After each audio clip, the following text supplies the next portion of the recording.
spear. Your chain position is the left hand is palm side touching the hip.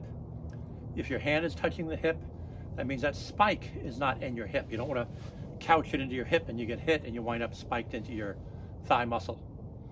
Okay guys, another thing I want you to watch out for as you watch the forms is when you change hands.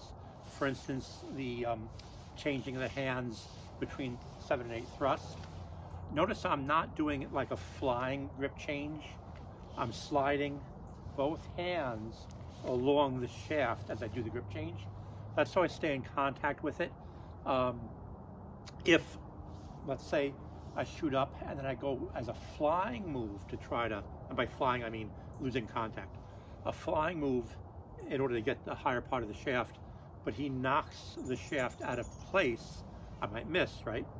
But if I'm in physical contact with it, if it gets knocked out of place, it's more natural and easier for my hand to feel that and stay in contact and get a proper grip. So guys, as you see me work the tires with the spear, you're going to notice a difference between doing it in the air and hitting the tires. And when you're doing a move in the air, especially large movements, so we're cutting around and trying to keep a large group away from us by, swinging at the knees, right?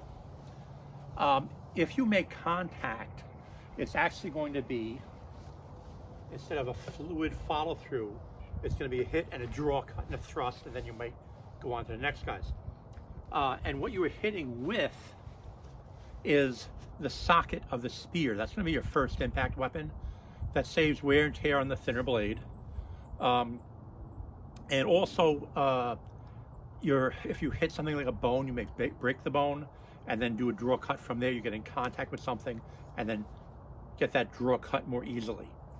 And this is very much like what you'll see in the front kick and round kick in Pekiti-Tirsia, where, and in both those cases, front kick and back kick, we're kicking with the shin. We'll say this is shin, that's the foot.